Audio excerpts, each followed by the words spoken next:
As an Eagles fan, are you concerned on third downs? You know, Barrett Brooks says he's going to buy a case of Tums for third downs. Where are you when you come and look at this pass defense? Are you just saying, well, Gannon's going to be good, it's going to be better than we expect? Or do you look at Amari Cooper and C.D. Lamb and Terry McLaurin and Kenny Galladay and say, oops, oh, what the heck are we going to do there? That one. I look at C.D. Lamb.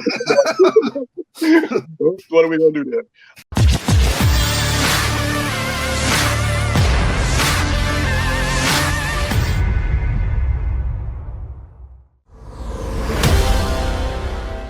Hump Day edition of Birds 365 here on the JAKIB Media YouTube channel with the Mac and Mac guys, McMullen and McDonald. We add a third voice here, a guy who I've been lucky enough to get on my radio show a couple times over the last year. He's a major contributor to InsideTheEagles.com.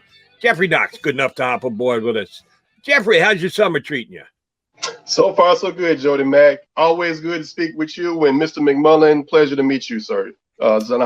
Nice to meet you, Jeffrey. So I don't know, you were on hold if you heard Jody and I talking about the banner on the side of Lincoln Financial Field. How big of a deal is it to you that the Eagles took? How many days, Jody?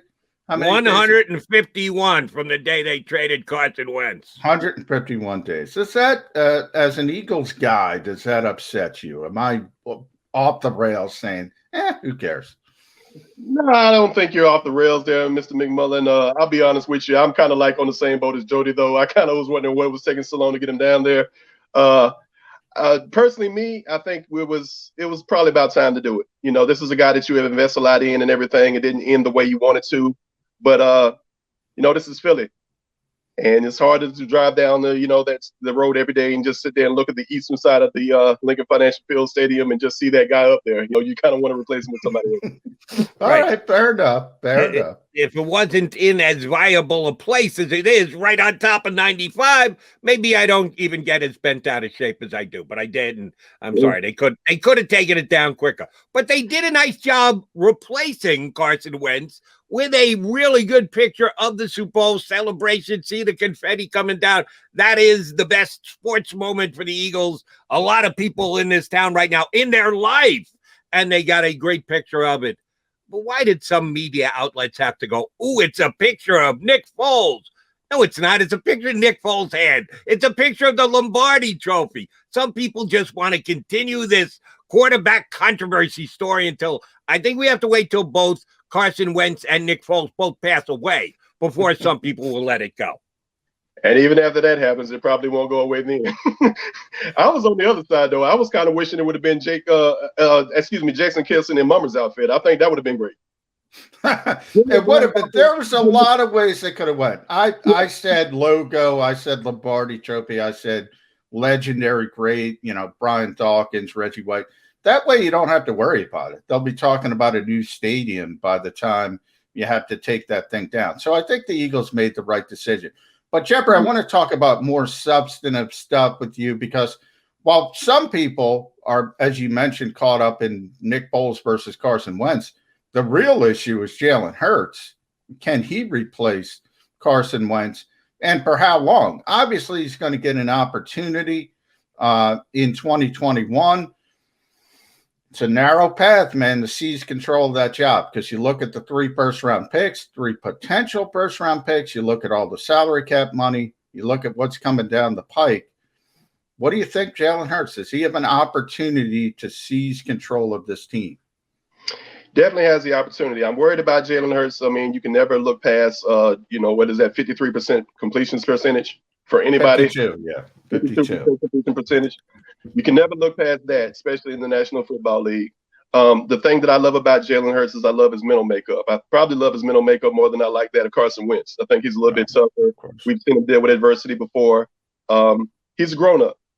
And if there's any type of person that you want under center and in the lineup leading you guys, I believe that's why the guys may have shown over the course of the last part of the season and through the offseason that they believe in him so much.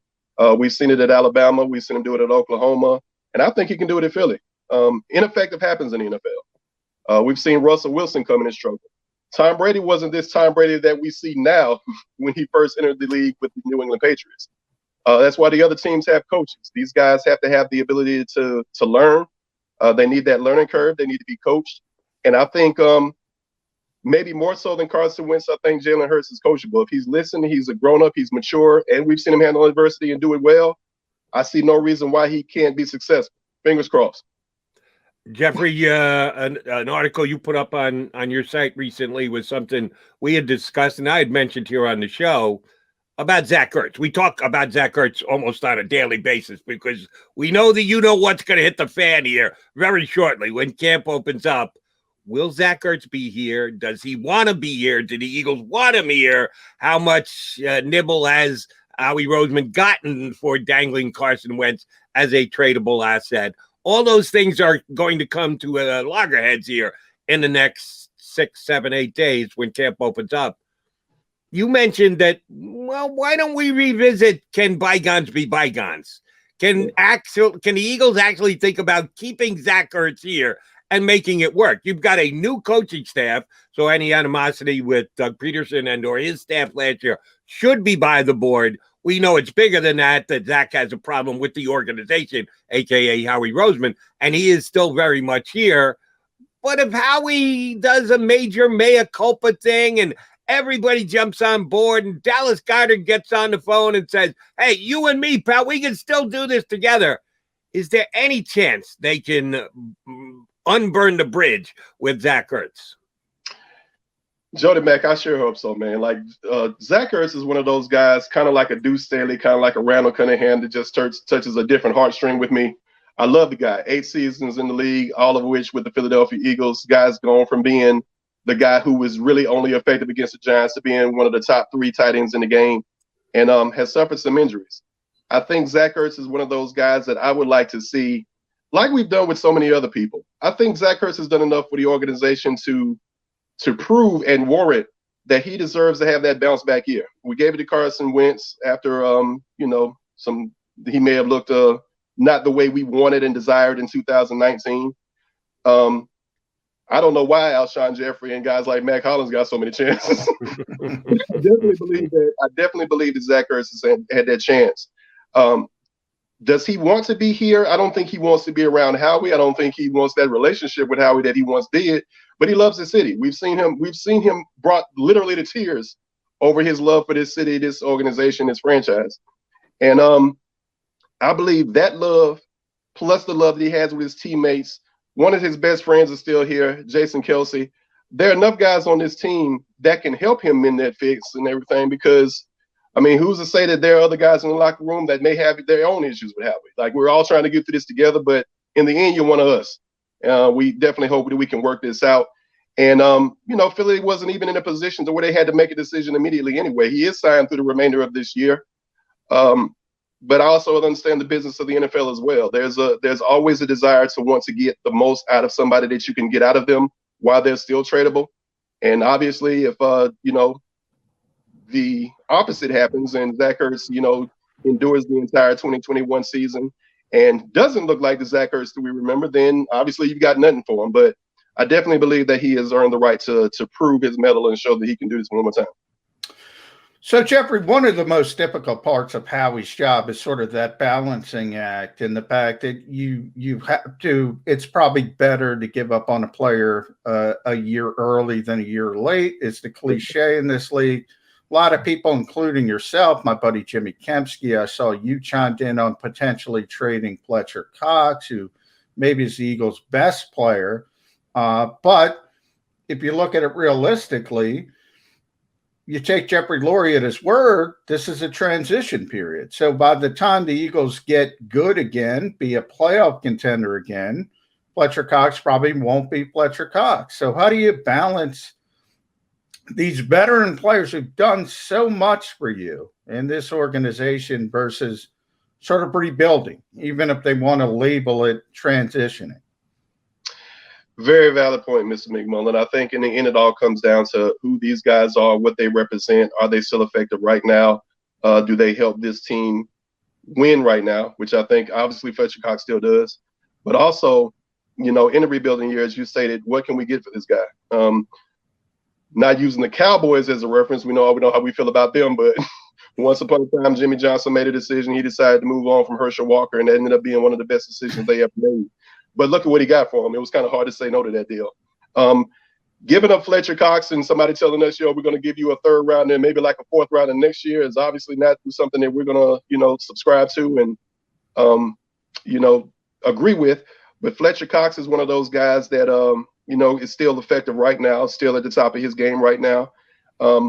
We've gone years and years upon years saying that he was the second best defensive tackle in the league behind Aaron Donald of the Los Angeles Rams.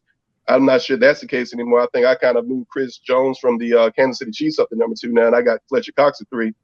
But he's effective. There are a lot of contenders in the league. We may not be one of them, but he can help somebody win. And if there's a package that's put together that's almost something that you can't walk away from, like the Godfather said, an offer that you just can't refuse, then it's definitely worth exploring. I'm actually on the boat where I don't really want Fletcher Cox to go anywhere, just like I don't want Zach Ertz to go anywhere. But at this point, the position this team is in, coming off of 4-11 in 1 year, you got to explore all options to get better. My issue with the option of Fletcher Cox being traded is timing. If the Eagles had made this decision when Jeff Lurie announced when he was firing Doug Peterson, who didn't really deserve to be fired, still trying to put all those pieces together. If that's when they made the decision, we're transitioning and you're going to trade Fletcher Cox when teams have salary cap space before the draft takes place. Okay, that makes sense. We're going into rebuild. We just lived through Sam Hinkie in the process, so we got to do it with the Eagles too. Okay, fine. You don't come up with these plans in July whenever nobody's got any cap room left and think they're going to create the cap room. And, oh, by the way, we're not going to give you as much as maybe he's worth because we're doing it this time. The timing of it is the thing that bothers me. And because of that, that's why I think Fletcher Cox has to stay and will stay for this upcoming season. All right, so they're good at tackle, but they're not good at cornerback. A lot of people have thrown out this scenario where Howie Roseman, a couple of years ago, he made a trade for a cornerback in August. As a matter of fact, when he picked up Ronald Darby, don't discount the trade of a cornerback to the Eagles to upgrade that position. We can't dismiss it, but with every passing day, the possibility of a trade becomes a little bit less as we get closer to opening day. Are they really going to start the season with the group that they have in the cornerback room right now? They do. They seem to be happy with what they have and everything. They seem to be happy with Zach McPherson. I have an issue with going to a conference in college football where they rarely play defense and getting a defensive guy and doing it in round 4. Or was that round 5? Round 4, yeah. Round 4. So I look at Zach McPherson and there's a little bit of worry there. I'll be honest with you. I didn't watch a lot of Texas Tech football. I don't know if you guys did. I normally defer to guys like you on that point because you guys have done this way longer than I am. I look up to guys like you and you're a lot smarter than me about stuff like this. But, just that reason alone, I'm kind of like worried about Zach McPherson. We've seen Avant Maddox be successful at times. I always felt like he could be a lot better if he could tackle. We know what Darius Slay brings to the table. Michael Jaquette scared us with that Dallas Cowboys game. I think the new guy, Shaquille Taylor, I believe his name is. Shaquille. Jonathan Gannon over in Indy. So I believe that tie is probably going to get him in maybe as the 6th guy. But we've seen these things happen late, Jody, and these teams are patient almost to a fault, I guess. You could see that late midnight hour trade. And it wouldn't surprise me if it happened. I've heard the stuff about, maybe signing Steven Nelson. I don't think that anybody values Steven Nelson the way that Steven Nelson values himself. That's true. He's a little bit better Josh Norman. Josh Norman actually just talked himself into contracts and made us believe that he was better than he actually was. But he doesn't seem to be as valued around the league as he thinks he is. Xavier Howard is out there with the Dolphins. I don't know how you'd make that work financially.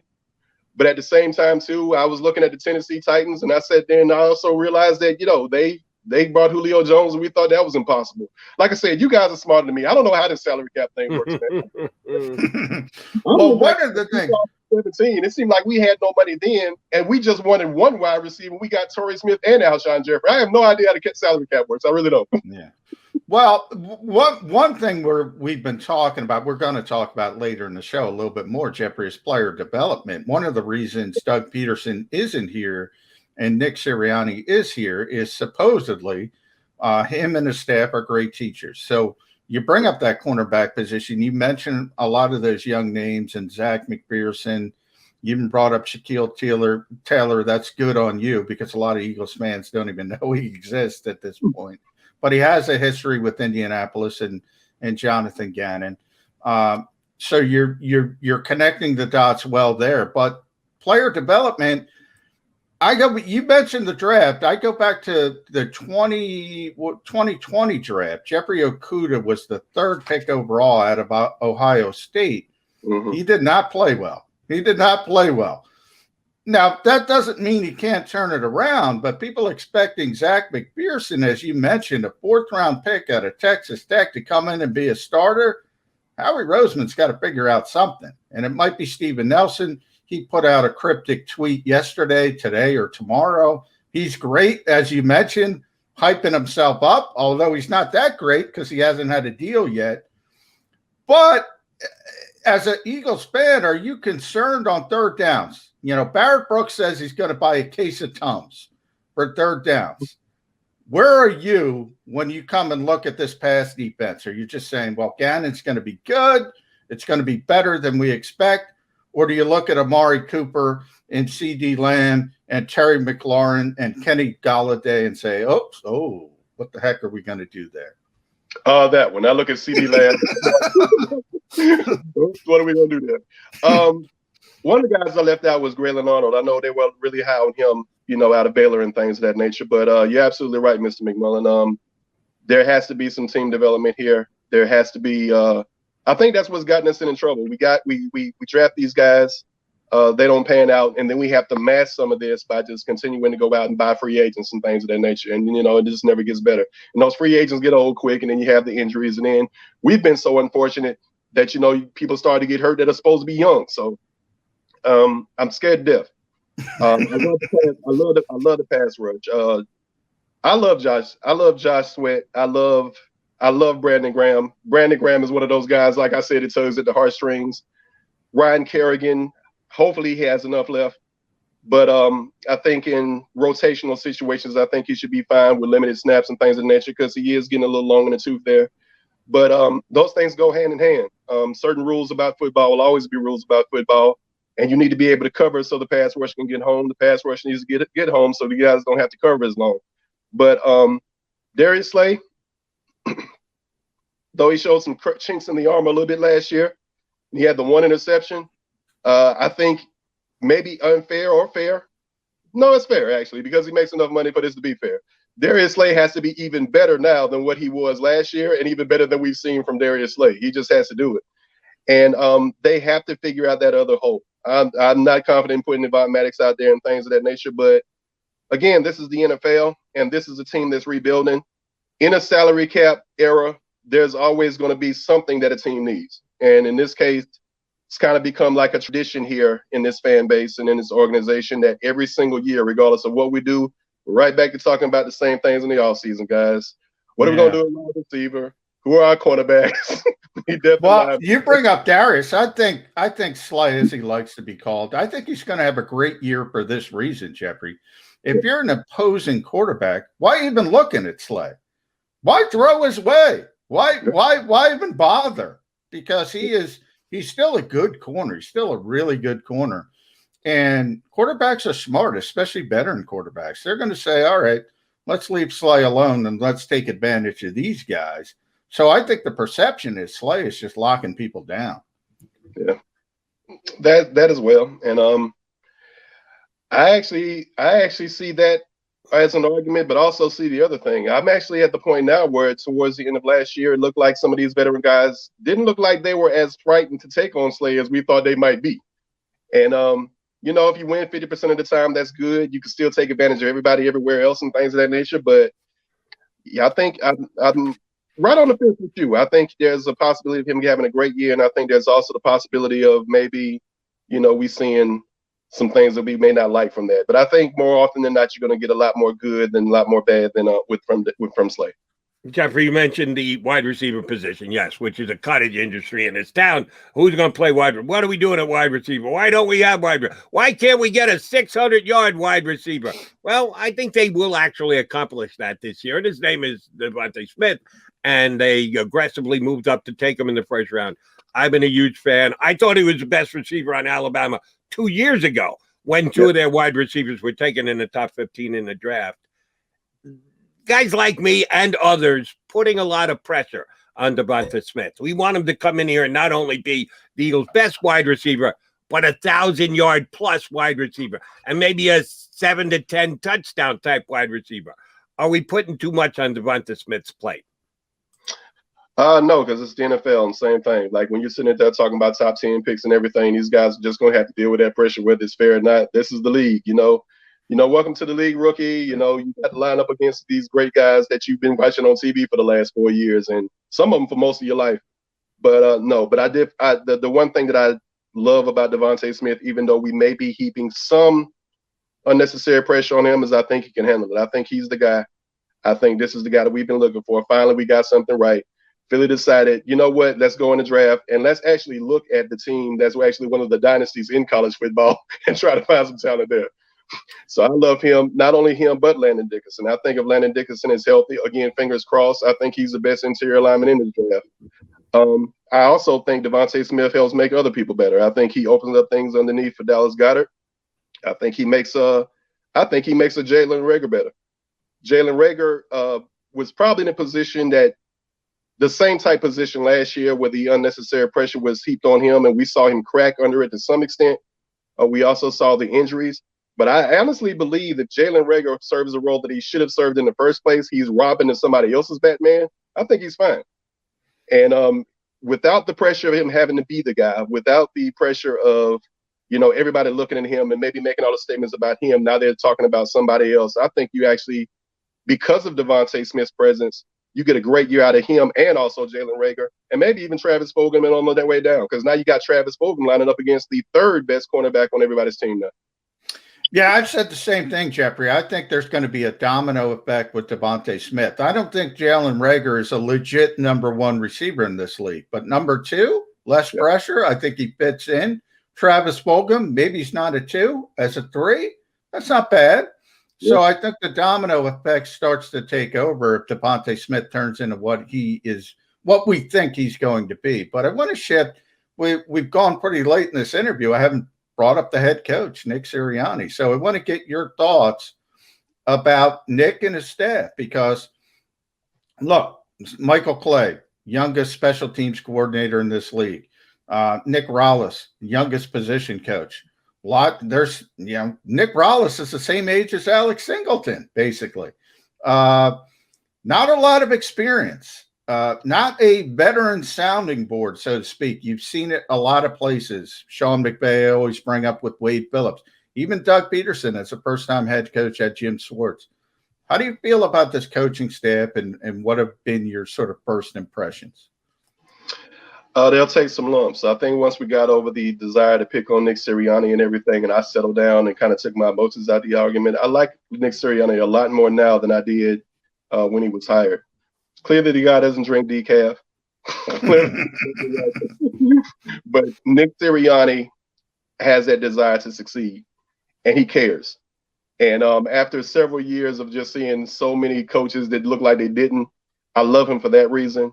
Again, these guys are going to take their lumps. A lot of times we look at the quarterback position and we say those guys need time to develop and things of that nature, and you want to be patient with quarterbacks. We don't extend that same courtesy to everybody else. We don't look at Andre Dillard, the left tackle, and sit there and say, well, Andre Dillard needs some reps too. We don't look at the coaches and sit there and say, these guys got to go out there and get beaten up some. The one thing that I will say that, they do have working in their favor is, the Philadelphia Eagles made a coaching change this year. They were the only team that didn't make that coaching change last year. Ron Rivera is excellent. I think he got a raw deal in Carolina. I don't think anything that happened in Carolina was Ron Rivera's fault. I actually think it was more Cam Newton's fault. That may just be me. But outside of Ron Rivera, you got Joe Judge in, New York, and then you got, McCarthy. I don't even want to. I hate to bring up that team, that nature and stuff like that. But I really never thought he was great in Green Bay. So you're talking about a division that we've nicknamed the NFC least for a reason. I think the last two division winners have had less than 10 wins. We may be looking at that same type thing this year. I actually think this coaching staff knows enough and is going to be successful enough that they can surprise us a little bit. Maybe not with a playoff appearance, maybe not with dominating performances on Sunday or Thursday night or Monday Night Football, but I do believe that this coaching staff will do a lot more than we think they're going to do, and they're going to surprise a lot of people. Anytime a group, an individual building into a group are doing something for the first time, certainly Nick Sirianni, head coach, his two coordinators stepping up into larger roles, guys getting promotions along the coaching staff, they either answer the challenge or they don't, and we'll find out once the season starts. But the other big concern for me going into the year, Jeff, is people are speculating as to how involved the general manager and the owner are going to be with hands-on coaching with this team. That because Nick Sirianni is a first-time starter, wet behind the ears, never been in charge of a team before, he's going to be very influenced, either by Howie Roseman and or Jeff Lurie. We believe they were influencing Doug Peterson too, and they did win a Super Bowl that way. They had a collapse of 4-11-1 last year too, so it all needs to be evaluated. How much is it a concern of Eagle fans? Do you think that, Jeff Lurie and Howie Roseman are going to be pulling the strings behind a puppet coach in year one like Nick Sirianni? Very concerning. I actually, I'm of the opinion that, that was one of those things that Chip Kelly was right about. Chip Kelly actually decided, I'm going to take Howie Roseman, I'm going to bury him in the equipment room. Who would have thought that would have been one of the better decisions he could have made? But very concerning, very concerning. I remember these were the type of conversations we used to have about the Dallas Cowboys. They were supposed to have the milling owner, and they were supposed to have the coaches that were on the, the puppeteer strings and things of that nature. And it looks like that may have been, unfortunately, one of the reasons why Nick Sirianni was hired. If that was the case with Doug Peterson, who knows if that came later or if that started at the beginning, but if that was the case with Doug Peterson, it worked to some extent. There just were issues when, they just had certain things that they didn't agree with and things of that nature. Doug Peterson, whether he was saying this out of just being the nice guy that Doug Peterson is or whether he actually believed it, he always talked about that mixture and how important it was and things of that nature. I don't know much about Geoffrey Lurie's football intelligence, things of that nature, but it seems like he cares. And whether we subscribe to it, whether we agree with it, whether we're worried about it or not, looks like that's the situation we're in. But I can definitely see reason for concern because that should always be a reason for concern from a fan standpoint. Well, I can tell you from a fan standpoint, Jeffrey, that Geoffrey Lurie cares. I mean, one thing I always say, the worst thing you can have as an owner is somebody who is apathetic, somebody who doesn't care. Geoffrey cares, maybe cares too much. And that's where he gets into some difficulties when it's talking about, Doug Peterson, his wide receiver coach, the story where they upset the Packers in Green Bay, and he's complaining, why didn't we throw the football more after upsetting Aaron Rodgers in Lambeau Field? So I've said this to a couple of other people. I'm going to give you this hypothetical as a tip of the cap to Jody McDonald, who loves these hypotheticals. Love hypotheticals. He loves them, so I'm going to give it to you, Jeffrey. The Philadelphia Eagles host Andy Reid and the Kansas City Chiefs, who everybody thinks is going to the Super Bowl again. The most talented quarterback in football, the great head coach, first ballot Hall of Famer. They somehow pull off the upset, but they do it by Jalen Hurts rushing the football, Miles Sanders running the football. Does Geoffrey Lurie go into Nick Sirianni and say, why didn't we throw the football, even after they put together this massive upset? Would he still do that, do you think, from a fan perspective? Based on the story you told me, is across the I actually didn't know the Aaron Rodgers story. It seemed like he shouldn't have done it in that case. But well, he definitely shouldn't. That's the point. But it is interesting when you have a rookie head coach. So I'll turn it this way for you instead. When they did fire Doug Peterson, and maybe I want to put you back in that position. When you hear who's being interviewed, and they went through 10 interviews before they settled on Nick Sirianni, did you want somebody specifically? Did you have a name in mind that you wanted to be the head coach of the Eagles? Do you recall? Had several. Actually, Deuce was one of them at one point, just because I liked the way that they responded to Deuce, and I felt like he held people accountable and things of that nature. I think with me, I was more interested with, regardless, and this may have been Deuce's situation, regardless of whether or not Deuce was hired, we realized that Deuce probably wasn't as ready to be a head coach as some people were wanting him to be. But I felt like Deuce could have been great with strong coordinators. I really liked Jim Caldwell. And I kept beating the Jim Caldwell drum and things of that nature. Maybe not as a head coach, but definitely as an offensive coordinator. I just looked at what he did with Joe Flacco. I saw not a whole lot from Joe Flacco until, Jim Caldwell showed up. And then I saw Joe Flacco explode, and I saw him fall apart without Jim Caldwell. I saw what he did with Peyton Manning. I saw what he did with Matt Stafford, and some of these guys had some of their greatest years with him. And that was around the time we still thought Carson Wentz would be around. I thought, maybe that would bring out some of the best in Carson Wentz. But there were so many names, Eric Bieniemy being one of them. But as Eric Bieniemy didn't get his interview, but as guys started to come off the list and things of that nature, I was kind of feeling like, we're going to end up with somebody we may not know or really don't want. But at the same time, too, though we've had our moments of picking on Nick Sirianni, I think we're past that now. And I'm feeling hopeful and I'm feeling confident, especially from a fan standpoint, because we didn't know who Andy Reid really was either. We didn't know a whole lot about him and whether he's and we definitely didn't like the Doug Peterson hire, and that turned out all right. So hopefully this is just another chain in that same succession. Geoffrey, last one for me, and we thank you much for doing this and getting up early with us today. I'm going to finish with a hypothetical, too, since John McMullen opened the hypothetical door. I'm stepping through it, that's for damn sure.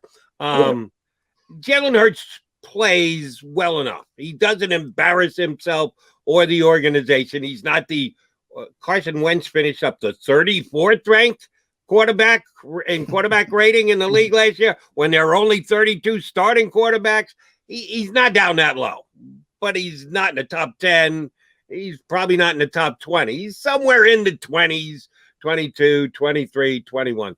And the Eagles win some games, but they're only in a playoff spot with a month to go because they're still in the NFC least. Maybe one of the teams catch five. Maybe the Cowboys with Dak come back and they're well above. Maybe the Giants have a tremendous year. Maybe that Washington defense is as good as it was last year and the division is up for grabs. But in my scenario, it is. But they don't win the division and they are better than they were last year, but not by much. Which is more likely? The Philadelphia Eagles will be quarterbacked by a guy like Deshaun Watson or a guy like Sam Howell, that the Eagles will use the draft capital that they've accrued. They're going to have a pretty good draft pick of their own to start with, and they have to move up. They got the wherewithal to do it. Will they be drafting another quarterback high in the first round next year, or do you think they're a player for an available quarterback, a Pro Bowl type quarterback like Deshaun Watson? Which is the most likely scenario for 2022? Let's say we go through the draft. Hopefully by then they've, learned a lot of lessons from a lot of things that they've done wrong. We've relied on free agency so many times in the past. We realize that there's some issues, with Deshaun Watson and some of his situations from a personal standpoint. But I would rather us go the route of free agency if we're right there. I think you pick up free agents and, great free agents if you're right there up on the cusp. Not up on the cusp. And I think you and I, Jody, had actually spoken one time about the possibility of them taking a quarterback this year. And I believe that was something we agreed that, had they done that, we probably would have been on board with the decision to do so. The best quarterbacks were gone by the time, we got to 10 and, we end up with. Oh, no, that's not true. Justin Fields was still available. And remember, Jody Mack told you Justin Fields is going to be a franchise type quarterback. Don't forget that, buddy. You're right. Okay, so I was wrong on that. I misspoke on that point as well. But I think the best scenario in this case is to actually go with the draft. Let's build from the draft for a while. Let's actually try to see if we can get some guys in here that can be good. I still believe in the 2020 class. I feel like, we shouldn't give up on them yet. This 2021 class has an ability to be good as well. But I would say if the situation was a little bit different and this was a team that we saw was like, just one or two pieces away, maybe go and get the veteran free agent then at the signal caller position. But in a situation where we're rebuilding, we can revisit this again next year. Hopefully we have 3 first-round draft picks, and you can use one of those on a quarterback. And then we're right back to the same conversation. We were talking about Justin Herbert versus Jalen Hurts. Maybe next year we're talking about Sam Howell versus Jalen Hurts for the QB1 position. Geoffrey, we appreciate you coming on board. Good stuff. We will certainly be tapping into you from time to time as we get closer to the season. Thanks for hopping on the stream with us today. We'll do it again down the road, bud. I appreciate you. Good seeing you, Jody Mack. Nice meeting you, Mr. McMillan. Thanks, Jeffrey. That is Geoffrey Knox does a really good job on Inside the Eagles. I do love the spelling IGGLES because that's the way some people in this town pronounce it. He is John McBone. I am Jody McDonald. We are your Birds 365. We all know what birds means. That would be IGGLES as well. Many different ways to refer to the football team here in town. We'll come back, continue the conversation on the Eagles, the Birds, the Eagles. Call them what you want. We'll continue to talk about them here on Birds 365. If you missed any of today's show on the JAKIB Media channel, listen to the podcast on your way home. Available on YouTube, Apple, and Spotify.